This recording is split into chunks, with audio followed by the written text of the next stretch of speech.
Une fois notre parfait bien installé, ce que nous allons faire en premier, c'est la configuration des bases. Donc, on va venir dans Système et nous avons ici Setting. Ce que nous allons faire en premier, c'est de changer la langue. Donc, on descend et nous aurons ici Language. On va le mettre en français. On clique sur French et Apply. OK. Et nous avons déjà le système en français. On continue dans Réglage. Dans Réglage ici, là.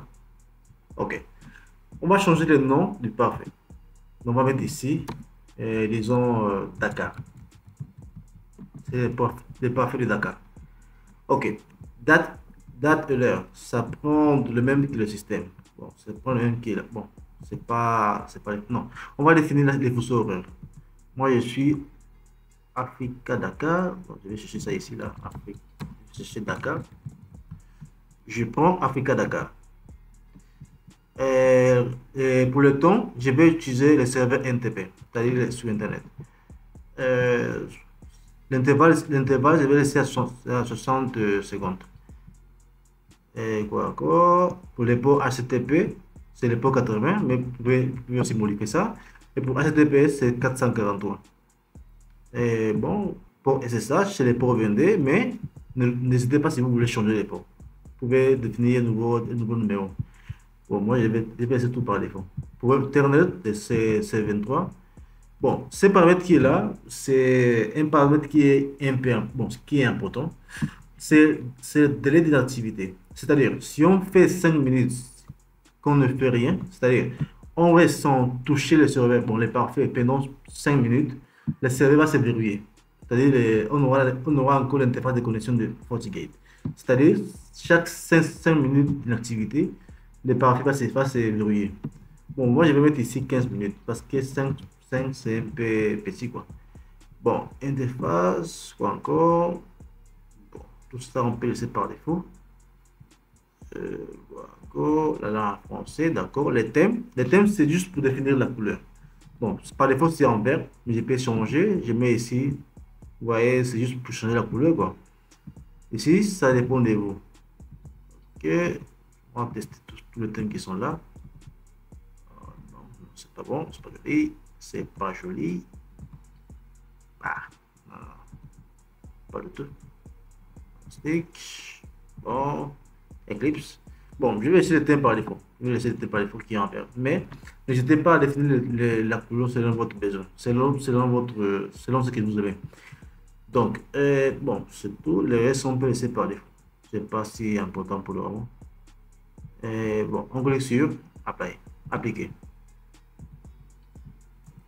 Date. Décidé par défaut disponible. OK? D'accord. OK, donc c'est bon. Nous avons déjà fait la configuration des bases, sont parfaits.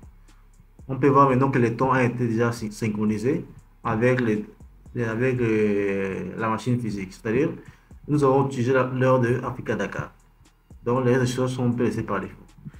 Donc, nous avons aussi configuré les interfaces.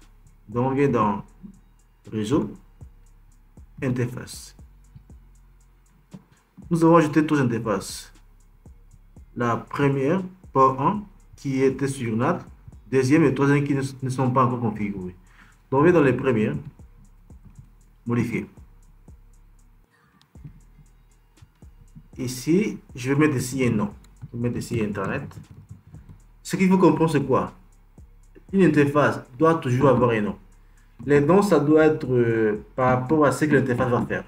Pour moi, la première interface est sur NAT. C'est ce qui va aller sur Internet. Donc, je mets comme nom Internet. Mais les noms, ça dépend de vous. Mais je vous invite à mettre un nom qui sera en rapport avec le travail que l'interface fera. Donc, je mets Internet. Une interface doit aussi avoir un rôle.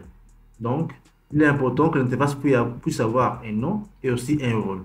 Pour moi, c'est l'interface NAT, donc je vais le mettre sur One pour aller sur Internet.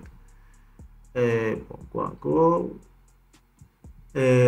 Adressage, quand c'est sur Internet, bon, lorsqu'il s'agit d'un parfait, bon, ça soit parfait ou bien un serveur, comme vous le savez, nous devons fixer l'adresse IP. Mais pour le moment, on va laisser par DHCP. Pourquoi fixer? Parce que les parfaits, bien le serveur, bon, ça peut, dans le cas des serveurs, il doit avoir un DHCP qui ne changera jamais. Si on laisse à DHCP, la DHCP changer. Mais pour le moment, on va laisser à DHCP. Après, on va y venir pour mettre sur manuel. Donc, le reste des choses, on peut laisser par défaut. Bon, ici, c'est accès administratif. C'est-à-dire, par cette interface, nous pouvons accéder avec HTTPS, avec HTTP, avec SSH, ou même faire un ping. Vous pouvez aussi activer les paramètres que vous voulez. Pour moi, je vais laisser tout par défaut. Et je clique sur d'accord.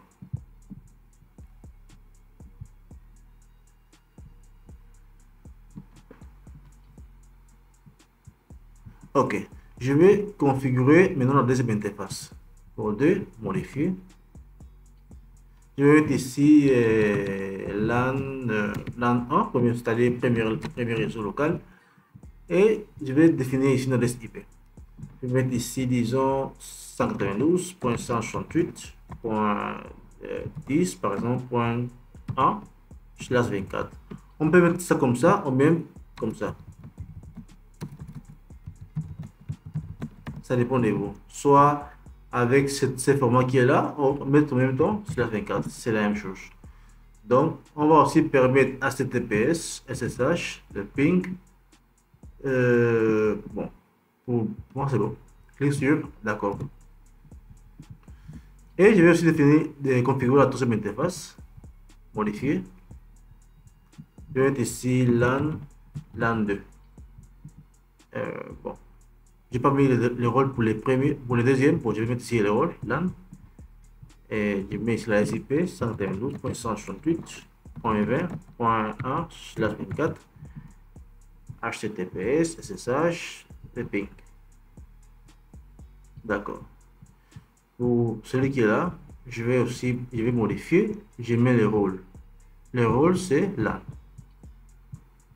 Et c'est bon. Donc, nous avons déjà configuré le tas d'interface. L'interface qui va sur Internet, c'est-à-dire les ports 1. Le premier réseau local, c'est le port 2. Le deuxième réseau local, c'est le port 3. Donc, nous avons déjà fait la configuration des interfaces et la configuration de base dans notre parfait.